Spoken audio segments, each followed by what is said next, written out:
did everything.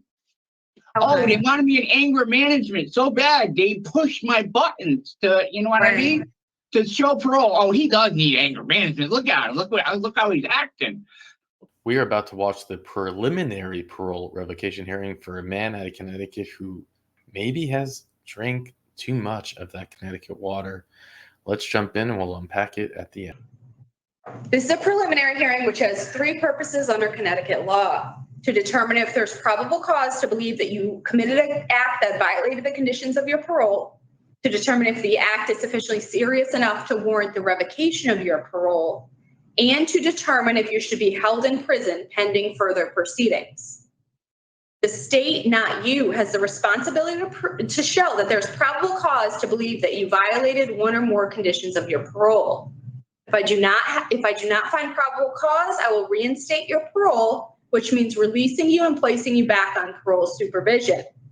If I find probable cause and determine that the act is sufficiently serious enough to warrant revocation, you may be held in prison pending further proceedings. You should know that a preliminary hearing is an adversarial proceeding. Anything you say at this hearing can be used against you, and this hearing is being recorded. You have important rights at this hearing, which I will now review with you. You have the right to be represented by an attorney at this hearing. You may hire your own attorney, or if you can afford an attorney, you may qualify for an appointed attorney to represent you. Do you intend to proceed today without counsel, or do you want to continue this to obtain counsel? Without counsel. Okay. You have the right to receive written notice of the charges of violation. Did you receive written notice? Yeah. Okay. You have the right to review the evidence against you before this hearing. You have the right to submit evidence in support of your case. At this hearing, you have the right to call and examine voluntary witnesses and to cross-examine adverse witnesses. Do you understand these rights, sir? Yes. Okay, I'm going to place you under oath. Can you please raise your right hand? You solemnly swear and solemnly and sincerely affirm, as the case may be, that the evidence you shall give concerning this case shall be the truth, the whole truth, and nothing but the truth, to help you God, under penalty of perjury. Swear to God. All right, thank you. All right, so I'm going to review the charges that your parole officer is charging you with. Charge number 1, condition of obey all laws under obedience to the law. Your parole officer reported that on 3/12/24, you returned from an approved community pass. During a routine pass search, you were found to be in possession of 2 bottles of omeprazole acid reliever pills. You were informed the pills would have to be stored in the staff office until approved by program director. You began being disruptive, yelling at staff, mumbling disrespectful comments before going to your room. You later came back downstairs and told staff, "I can't wait to see you outside of this halfway house. I want to see you talk to me crazy and then see what happens." By your actions, you violated Connecticut General Statute 53A-181, breach of peace second, which is defined as engaging in tumultuous or threatening behavior in a public place. A public place is defined as any place where the conduct may reasonably be expected to be viewed by others and intended to cause inconvenience, annoyance, or alarm. Charge number 2 of drugs. Your parole officer reported that on or about 2/27/24, you used cocaine. Charge number 3 of halfway house placement. Your parole officer reported that on 2/8/24, you told halfway house staff, "I'm going to lie on you and call it PREA. I'm going to lie on all of you guys like you lie to us, due to your pass being revoked earlier in the day. Your attempt to cause fear immediate, and make false reports is a violation of your halfway house agreement, which states, "I will treat others with respect." On 3/5/24, staff asked you to wash your hands after conducting a urine screen from you, and you became upset with staff and told them, "Be ready to lose your job because I'm sick of your shit." You also told male staff to suck my dick, you faggot. You further demeaned staff by stating, "I don't trust you for shit, boy." This is a violation of your halfway house agreement, which states, "I will treat others with respect and not engage in verbal or physical altercations with other offenders, staff, or third parties." On 3/12/24, you returned from an approved community pass. During a routine pass search, You were found to be in possession of 2 bottles of omeprazole acid reliever pills. You were informed the pills would have to be stored in the staff office until approved by the program director. You began being disruptive, yelling at staff, mumbling disrespectful comments before going to your room. You later came back downstairs and told staff, I can't wait to see you outside of this halfway house. I want to see you talk crazy to me then and see what will happen to you. Your statements and actions are in violation of Connecticut General Statute 53-181, breach of peace second, as you engaged in tumultuous, threatening behavior in a public place and intended to cause inconvenience, annoyance, or alarm. You were also in violation of your halfway house agreement, which states I will treat others with respect and not engage in verbal or physical altercations with other offender staff or third parties. All right, so those are the charges that your PO is charging you with. I do have evidence from the state. Exhibit A is a remand to custody. B is parole conditions. C is halfway house agreement. D is a notice of parole violation. E, parole rights. F is a parole violation report. G, incident report. H, offender misconduct. I, disciplinary action report. J is a Redwood toxicology report. K, disciplinary action report. L, offender misconduct. M, disciplinary action report. And disciplinary action report, 2 of them. O, remand report from the halfway house. P, decision revocation summary. And Q is a revocation summary. There's 3 of them. All right, so that's what I have from the state. I do not have a parole officer here to offer any additional evidence at this time. So is there anything that you would like to say about those charges I just read, sir? The first one with the pills. Yeah, so, okay, go ahead. The first one with the pills, I went to the house. They seen the pills. They let me have the pills. I went out on another pass that day, came back in the second shift that I've been having problems with, that all these revocation with. One, they said I could have the pills the first shift. Second shift said I couldn't have the pills, so I've been having problems with my medication there. They've been holding my medication. Okay. They've been holding my medication. They've been whatever. That medication is over-the-counter medication. Right. It's a big deal. It's no big deal. You know what I mean? Okay. It's the wrong medication. I told them I needed to return it, whatever. They could have. Why didn't they take it the first time? Okay. Why didn't they take the medication when I came back from the halfway house the first time with it? Okay. So that's just the bullshit right there. That's just a bullshit charge. I don't even know why you guys can say anything about that, because it's over the counter. It's an over the counter medication. You know what I mean? Some halfway houses, you can have your over-the-counter medications on you. You know what I mean? Right. But I'm in jail. That same pill. I'm in jail. I same pills in my cell right now. I got that pill in my cell right now. That same pill. Okay. So I just want to clarify. So I think what the PO is charging you with is it's not about having the pills, but it sounds like it's how you reacted when they said you couldn't have the pills. That's the second time. Yeah. Why? Okay. Why am I supposed to allow to have it the first time and not the second? It's certain people in that halfway house. I don't know how to explain it, man. I don't know. Oh, whatever. How about my attitude? Yes, I have a problem with attitude because they've been holding my psychiatrist medication. They've been holding my medication for days, and I've been calling the pharmacy. I got anxiety. I got PTSD really bad, and they held my medication. So that counts for a lot of my actions in this hearing today. Okay.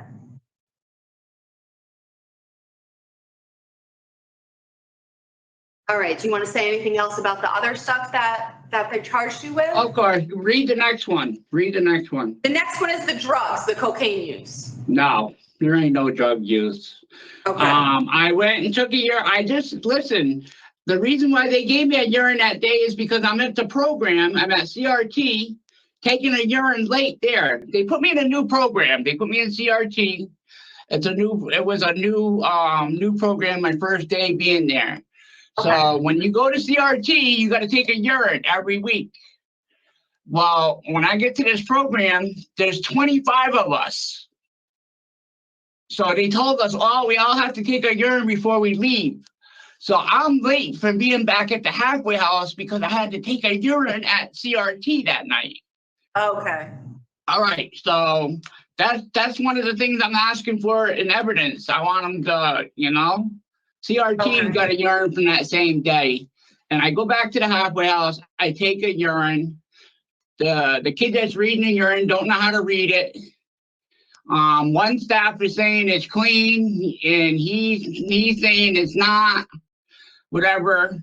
Every urine that I've taken that wanted to be sent out, you have to initial the paper, you have to initial the sticker, and you have to put the sticker on the bottle.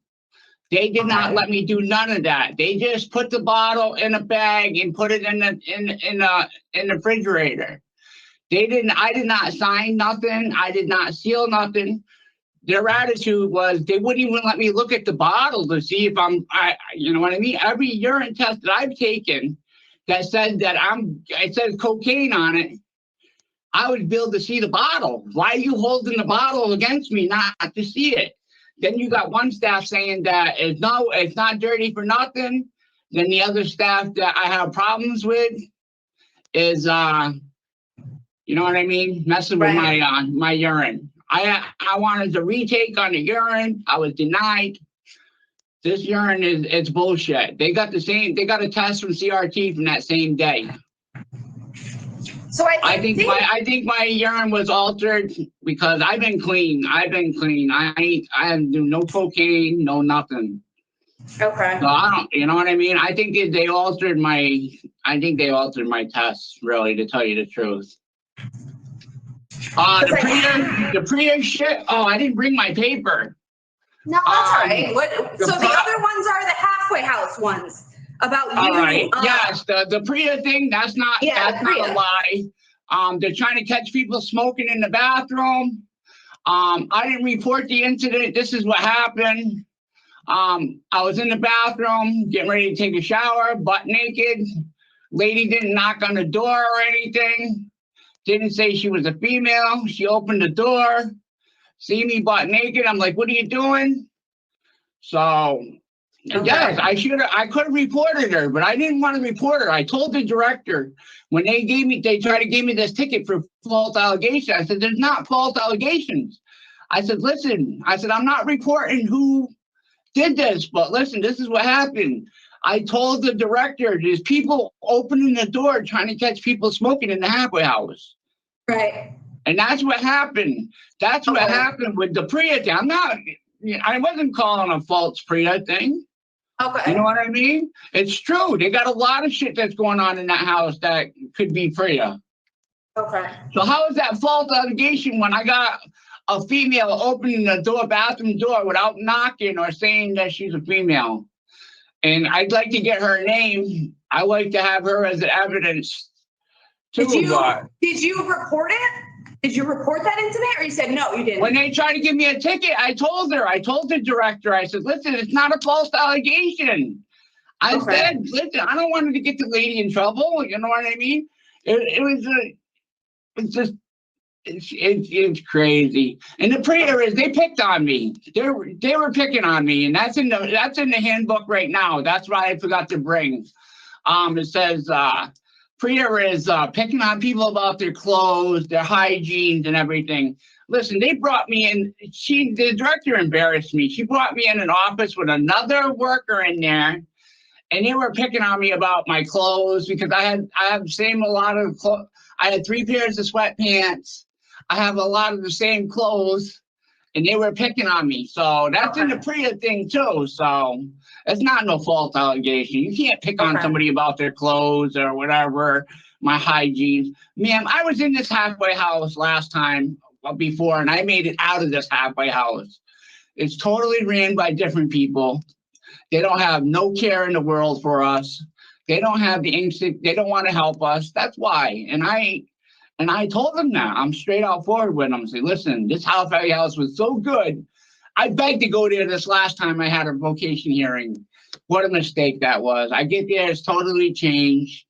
These people don't want to work. These people don't want to help us or anything. And I exposed that. I told them I'm straightforward. I'm in there to help myself. They cancel my doctor's appointments. They hold on to my medication. They did everything. Oh, they wanted me in anger management so bad. They pushed my buttons to, you know what I mean? To show parole. Oh, he does need anger management. Look at him. Look how he's acting. But I'll tell you what, holding my medication, I should have been able to have them arrested for that. They're holding my main medication for my anxiety. You know what I mean? Holding my medication, man. Come on. Canceling my doctor's, not approving my passes for my doctor, and I got a hernia. I've been sick for 5 years trying to get this fixed. I finally find doctors that want to work on me.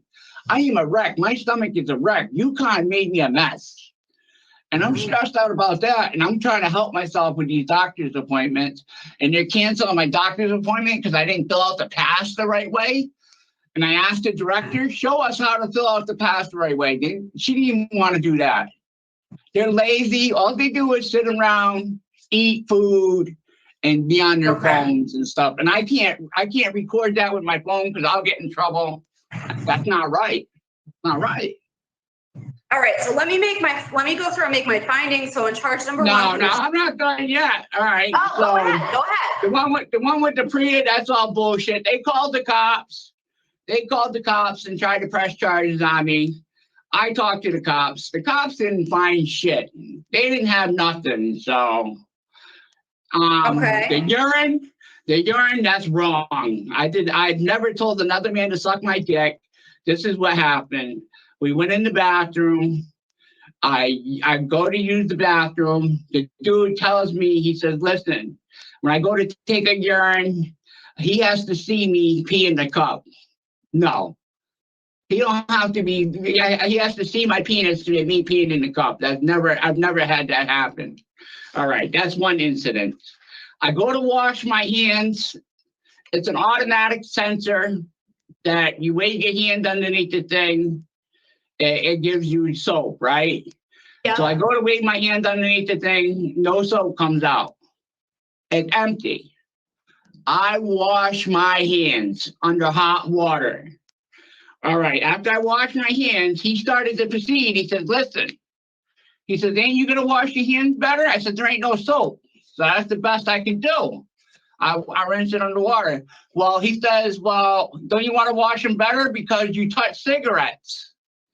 Then he went to say, you want to wash them a little bit better because you touch your private, but he didn't say private. He said, he comes out and says, don't you want to wash it a little bit better because you touched your dick?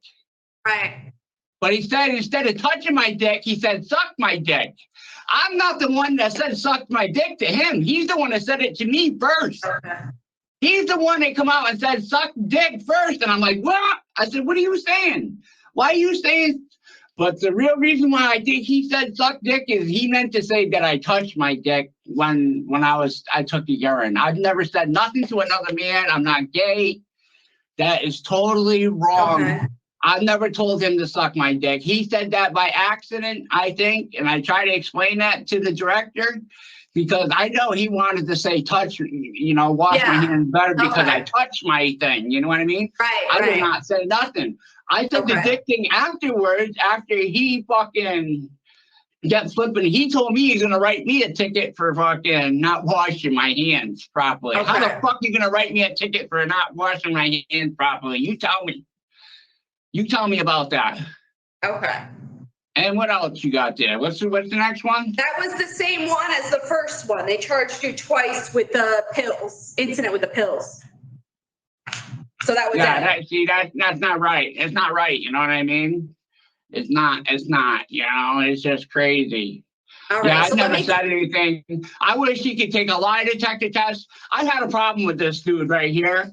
The one that took me in the bathroom should have never took me in the bathroom. I had the Priya thing with him. I told him too, I was going to Priya him because when he pats me down, I got a hernia, man. Look, I got a hanger right here. Right. He feels my fat. He fucking feels me up while he's patting me down. That's not right. I know he's supposed to pat me down, but you don't grab a hold. Oh, what's this? You know what I mean? Grab him like that. That's embarrassing. And here I am stressed out trying to get myself fixed with a bunch of doctors. And this halfway, it's a joke. That place was the best halfway house I wanted to go to. I told the doctor here yesterday, she's like, I got you back in that halfway house. She's like, what happened, Mr. Kincaid? I said, there's lazy people there. They don't have the mentality. They just like the money. They don't have the mentality of helping people. You know what I mean? Right. And I guess I can understand why, because they fired a lot of people for sexual abuse in that place in the last, if you look up, there's been sexual things going on in that halfway house. So, yeah. Okay. And I want to use that as my record. I want to use that, you know what I mean? Okay. I want them to look into that too, because that's just crazy. Okay. It's just not me in that house.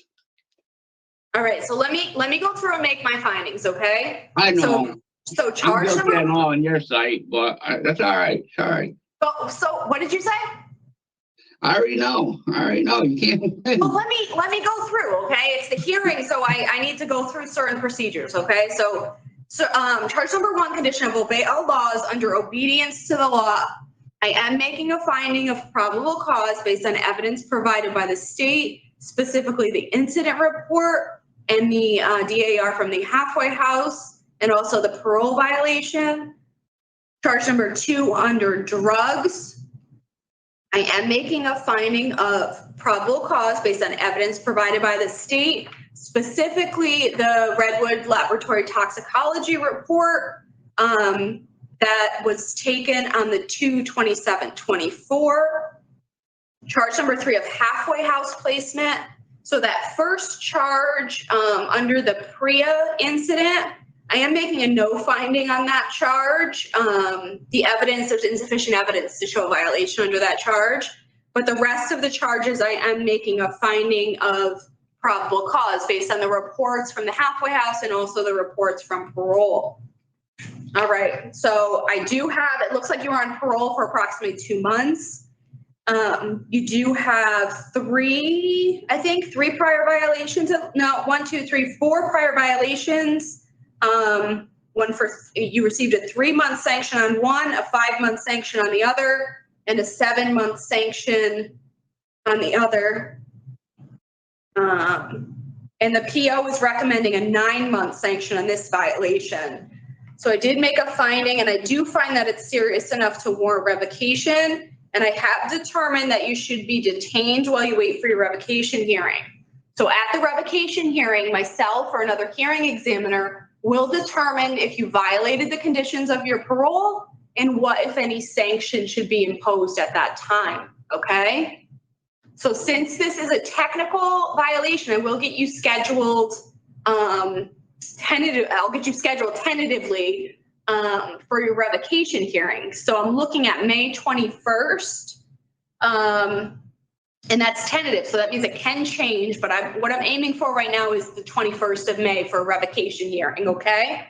All right. So how do I go about, this is the thing where I needed a lawyer, because like the lawyer said on the phone the other day, you know, the urine thing, you know what I mean? I want you guys to look into the urine thing and see if I'm supposed to initial everything. I'm supposed to sign the label that goes over the bottle. That was altered right there. See, I needed a lawyer for that. So, you know what I mean? I have an idea. So I have your revocation scheduled tentatively, like I said, I want the urine test from CRT that day. You know what I mean? So I want all their names. I need their names. I need their names. Mr. My evidence. Yeah. Let me speak 1 second, okay? So I'm thinking maybe I can get you an attorney for the revocation hearing. How about that? Okay, yes. And I can refer you over so you can at least have an attorney for the revocation hearing that can help you with that stuff that you just mentioned, okay? Okay, yeah. All right, how does that sound? I filled out all the paperwork. I was approved and everything. You just made me mad the other day. No, I can't win, that's man. okay. And I'll You just guys send don't it. understand. My medical situation is terrible, bro. Okay. Here I So am trying in a halfway house trying to help myself. I'm against a bunch of racist people. You can't, you know what I mean? That they didn't want, these people didn't want to help me at all. They laughed when they tried to give me another ticket for shoveling the walkway. A black person helped the people next door. There's a daycare next door. Right. We had 6 inches of snow because they couldn't give me because I argued they were going to give me a ticket over that. I said, you got to give the black person a ticket. So they dismissed that ticket. It's crazy. Okay. This ticket about the bullshit. This ticket about the bullshit with the pills. I'm going to prove to you that they let me have them pills. That day, I went out for 2 appointments. I went out twice that day.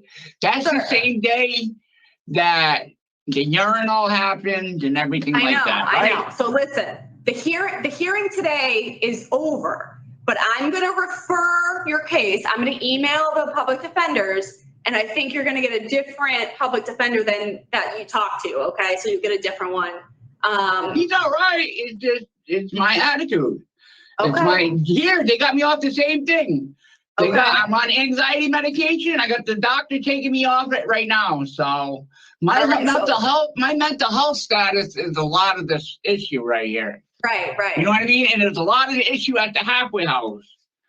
So I'm going to prove to you that they held my medication, which that is wrong.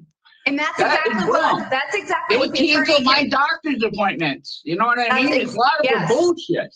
And that's exactly what the attorney can help you with, sir. So the attorney will be calling you, okay? Because I'm going to send him an email, and I will see you again in next month, okay? All right. So this concludes the preliminary hearing for Todd Kincaid, number 2700048. All right. So I'll see you again next month, and you'll be expecting a call from the attorney, okay? Yeah. All right. Have a good day.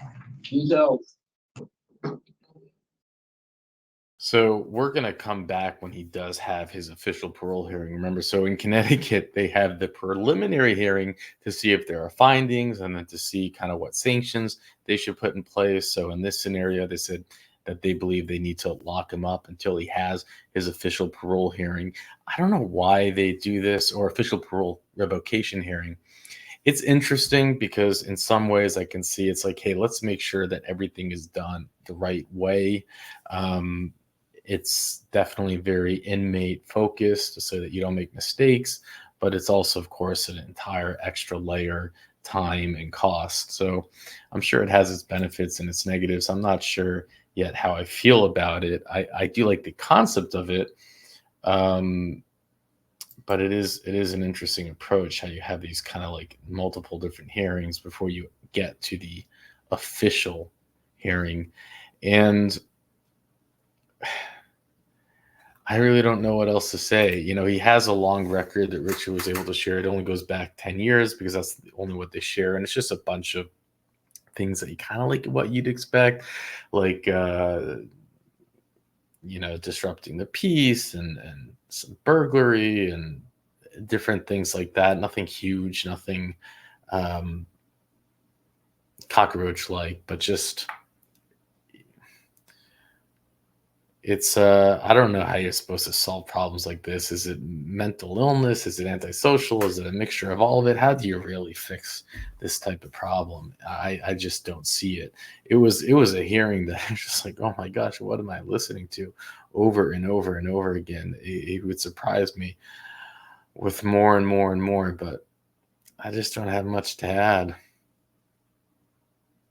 Probably wouldn't believe it if you didn't see it. But there you go.